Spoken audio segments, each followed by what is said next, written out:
윤석열 전 대통령이 이제 형사재판 시작했잖아요. 네. 마이크 잡고 지금 모두 발언까지 합하면 93분 동안 이제 공소 사실을 모두 부인했습니다. 새로운 표현들도 좀 등장을 했는데 이 얘기 듣고 나니까 약간 좀 스트레스가 다시 막 올라오는 느낌이 그렇죠. 좀 들더라고요. 2024년 봄부터 계엄을 모의했다는 혐의에 대해서는 정말 코미디 같은 얘기다. 계엄은 늘 준비해야 하는 것이라고 주장했고 비상계엄 성격에 대해서도 탄핵 심판 때랑 똑같은 내용을 되풀이했어요. 이번에는 경고형, 호소형 계엄이 아니라 계엄 주장을 되풀이하면서 대국민 메시지 계엄이라는 말을 들고 나왔더라고요. 어떻게 들으셨어요? 그러니까 이제 마이크를 안 잡고 계속 얘기했다고 그랬잖아요. 노래방에서 마이크 계속 안 잡고 노래한 사람을 진짜 상대하기 싫은 사람이라고 얘기를 해요. 상대하기도 싫은 그런 모습들이 연출됐다고 보는 것이고 뭐 특별할 건 없는 것 같아요. 그러니까 한마디로 하면 확정적 망상 장애가 지속되고 있다. 본인이 한 비상계엄이 뭐 할만했고 통치행위였고 이미 헌법재판소에서 결정문을 통해서 당신의 내란 행위가 확정적이다. 그렇기 때문에 파면이다. 라고 결정문에 담아줬음에도 불구하고 결정문이 읽지 않았나 싶을 정도로 또 똑같이 원점입니다. 혐의 자체도 헌재의 내란 행위를 다룬 주요 항목과 형사재판에서의 내란죄 항목이 거의 일맥상통합니다. 뭐 비상계엄에 대한 어떤 여러 가지 요건, 법적 절차, 헌법의 훼손 여부, 정치인들의 체포 여부, 포고령의 위반 여부 이런 것들이 다 담겨져 있는데 그 부분은 이미 헌재에서 판결을 조목조목 다 해줬잖아요. 아니라고.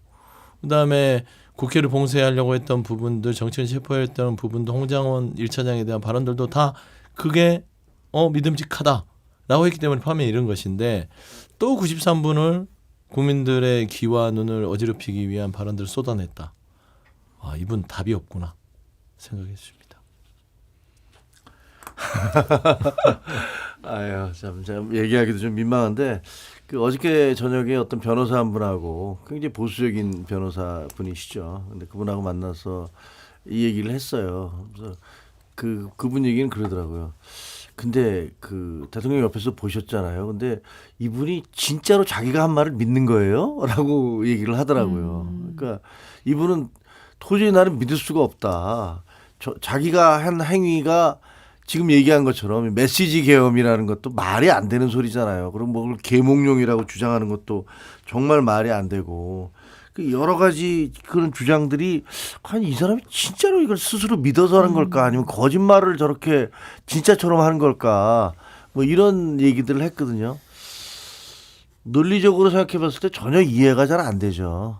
전혀 말이 안 되는 거고 수많은 증거들이 자기의 명령을 받고 했던 어저께도 그분이 나와서 뭐 실질적으로 지시를 받았다라고 이렇게 얘기를 했는데 그런 것들을 깡그리 다 부인을 하면서 주장을 해서 제가 좀 더 심한 말을 할 수도 있는데 차마 우리 당 소속의 대통령이셨으니까 뭐 얘기하고 싶지는 않습니다. 근데 우리하고 보수 정당하고 도대체 무슨 원한이 있길래 이렇게 앞으로 이게 재판이 계속되면요 저희 정당 어떡하지? 국민의힘 어떻게 해야 되지?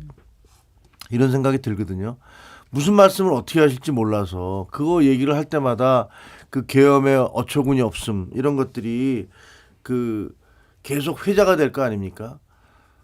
정말 화가 나고 이분 왜 이러실까 그런 생각이 듭니다.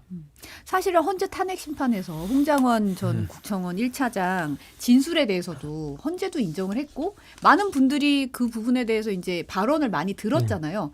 그런데 이것도 전부 다 새빨간 거짓말이다 이러면서 사실은 그 주장을 하는 게 누가 새빨간 거짓말을 하고 있는 건지 잘 모르겠고 사실은 이제 이 재판이 진행되는 과정에서 이제 전원으로 계속 들리는 게 굉장히 발언 수위도 거칠어지고 태도도 좀 어떻게 보면은 뭐 재판부 말을 끊는다거나 변호인 말을 끊고 들어간다거나 그리고 이제 사실 재판장이 발언 너무 길어지니까 오후 때는 한 20분으로 정리 좀 해서 얘기해 달라고 했는데도 40분 넘게 발언하니까 5분만 더 주겠다 더 얘기 조금만 이렇게 하면서 상당히 원맨쇼처럼 동무대처럼 굉장히 얘기를 했고 검사 측에도 검찰 후배 나무라듯이 뭐 공소장이 아주 난삽하다 이러면서 훈계하듯이 비판하고 이런 모습 보면 굉장히 좀 적극적으로 나서면서 굉장히 좀 수위가 높아졌다는 생각이 좀 들더라고요. 그러니까 제가 아까 말씀드린 게 이거는 장애예요, 장애.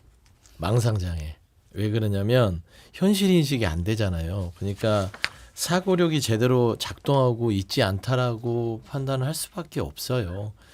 헌법재판소의 이 결정문은 당신의 행위가 비상계엄의 결정이 통칭이가 아니에요. 왜냐면요, 조목조목 얘기를 해줬잖아요. 그래서 이거는 내란의 행위에 준하고 그래서 파면을 합니다. 라고 했으면 그거를 인정을 한다면 형사재판에서 이렇게 할 수는 없죠. 예를 들면은 뭐 이 형사재판을 받는 피고 입장에서는 이리 돼도 저리 돼도 부인하는 게 낫겠다 생각할 수는 있어요. 왜냐하면 여기서 뭐 깊이 반성하고 성찰해봤자 최소 무기징역입니다.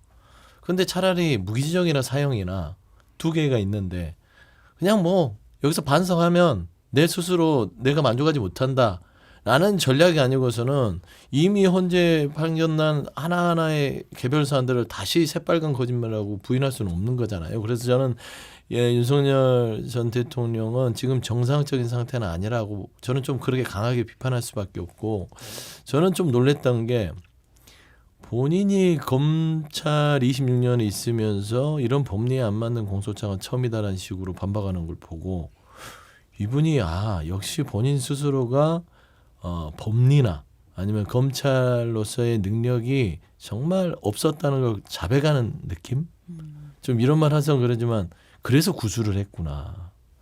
그러니까 법리 검토를 본인이 충분히 하고 법전을 찾아봤더만 본인의 행위 자체가 비상계엄회의가 내란이었을다라고 이미 판단하고 안 했을 거예요. 근데 김용현 씨가 예전에 그 헌재에서 증언했던 게 이런 게 있죠. 대통령이 법전을 들고 다니면서 하나하나 법을 찾아보면서 이걸 정말 준비를 제대로 했다라고 했는데 그 법전 찾은 자체가 본인이 법 해석이 엉망진창 엉터리였던 겁니다. 그래서 저는 어디에서 지금 피고인이 검찰 측에게 선생질을 하고 판사를 훈계를 하듯이 하는 것들, 저는 직영 판사의 책임도 있다고 봐요. 네. 대통령이 대국민 사과, 대국민 메시지 계엄이었다라고 얘기했잖아요. 근데 정말 말이 안 되는 게 대통령은 언제 어디서든지 국민들에게 얘기할 수 있는 발언권이 주어져 있는 거의 유일한 사람이에요. 기자회견을 아무 때나 열 수 있고요. 국무회의에서 어떤 발언도 할 수 있고 그 발언을 하면 모든 국민들에게 다 알려집니다. 메시지를 수없이 낼 수 있어요. 그리고 우리 쪽에서는 김건희 여사에 대해서 한동훈 대표 계속 요구했거든요. 김건희 여사 사과해야 됩니다. 우리 큰일 납니다. 그리고 지금 명태균이 이런 것 좀 명명백백히 밝히라고 얘기해야 되고 의정 갈등도 이대로 가면 안 됩니다. 계속 얘기했어요. 단 한마디도 안 하셨잖아요. 국민들한테 한마디도 안 하셨고 기자회견 좀 해라 라고 했는데 억지로 밀어붙이니까 한번 그냥 억지로 하셨어요. 그렇기 때문에 무슨 메시지를 내기 위해 국민들한테 메시지를 전달하기 위해서 계엄을 했다라는 얘기는 그 자체가 어불성설이죠. 그리고 지금 아직도 본인이 대통령이시라는 그런 착각 같은 것들을 아직 하시는 것 같아요. 그러니까 저렇게 그 피고인이 그 재판정에서 큰 소리를 치시잖아요. 그런데 지금 이제 재판장은 상당히 예의를 지키면서 나름 대우를 하고 있는 것 같아요. 출정 과정에 있어서도 뭐 찍지 않게 특별하게 들어올 수 있게 해준다라든가 이런 것들은 나름대로의 그 예우를 좀 해주고 있는 것 같아요. 근데 이게 과연 얼마나 갈지 잘 모르겠어요. 처음 재판 판사는 앉아서 아마 속이 부글부글 끓고 있을 거예요. 이게 뭐 하는 거지? 내가 재판장인데 이거 내 재판을 완전히 뭐 혼자의 선전장으로 만들려고 그러나? 뭐 이런 생각을 할 거예요. 근데 이게 계속 이어지면 아마 재판장의 인내가 굉장히 옅어질 것이고 그에 상응해서 그 발언은 좀 더 강해질 겁니다. 피고인 그만 얘기하세요. 피고인 중단하고 자리에 앉으세요. 이렇게 나올 수 있습니다. 전직 대통령에 대해서 지금은 굉장히 예우를 해주고 있지만 그래서 윤석열 대통령이 저런 식으로 전 대통령이 저런 식으로 자기 속에 있는 걸 막 일방적으로 떠들어대는 거는 마치 헌법재판소에서 그 변론을 할 때 제가 여러 군데에 나와서 그랬어요. 저렇게 하면 본인한테 손해다. 재판장들은 저걸 보면서 무슨 생각을 하겠냐라고 했는데 결국은 8대0이 나오지 않았습니까? 근데 이것도 마찬가지예요. 제가 보기엔 이런 식으로 와서 자기 일방적인 주장을 하면 갈수록 재판장들이 짜증이 날 거예요. 그리고 점점 더 이거 그대로 놔두면 안 되겠구나라는 생각을 하게 될 겁니다. 그래서 이 대통령의 변호인단이 제발 좀 정신을 차려서 대통령한테 발언을 줄이고 발언은 변호인들이 하도록 하고 그렇게 해서 조금이라도 그 재판장들의 마음을 좀 흔들 수 있도록 해야 되는 그런 전략을 써야 될 것이다. 그리고 대통령께는 드리는 말씀이 본인이 검사라면 본인같이 얘기하는 피고인을 어떻게 대우했을 것인지 한번 생각해 보셨으면 좋겠어요. 윤석열 전 대통령 피고인 윤석열이죠. 피고인 윤석열에 대해서 저는 재판장이 이게 재판을 지휘할 권한이 있잖아요. 발언도 자제시킬 수도 있고 이 재판의 공소장에 어떤 일방적인 표현을 들 수는 없어도 상식적으로 납득이 안 되는 것들. 그리고 주기현 재판장도 본인이 제가 초래했다고 제가 비판했던 이유는 특혜를 주고 공개를 하지 않고 하다 보니까 그 피고인이 헌재에서 이미 결정난 사안조차도 부정하면서 본인의 어떤 그 상식적으로 납득할 수 없는 주장들을 하게 두는 거잖아요. 아니 직업도 그래요. 보통 이명박 박근혜 전 대통령도 당시 재판을 받을 때 재판장이 직업이 뭡니까? 그러면 무직입니다. 이게 통상인데 왜 재판장이 전직 대통령이셨죠? 이걸 왜 물어봐요? 그러니까 이런 자체부터 이미 재판장에 대한 피고 윤석열의 태도를 결정해버린 거라고 봐요. 그냥 아래로 보는 겁니다. 지기현 판사 나한테 쫄았네? 나에게 온정적이고 나한테 유하게 해주니까 내 마음대로 해도 되겠네? 이런 모습들을 주는 거예요. 그래서 저는 지기현 재판장이 뭐 여러 가지 행태에 대해서 본인의 결정을 존중하나 최소한 국민의 정서와 눈높이에 맞는 재판 진행을 하는 것들이 조금 더 국민들 스트레스를 덜 받게 하는 것이고 한마디로 말씀드리면 위험하다 이분은. 피고인 윤석열은 굉장히 위험한 내일한 범죄 혐의자이기 때문에 그에 걸맞는 재판이 진행돼야 된다. 좀 그렇게 말씀드립니다.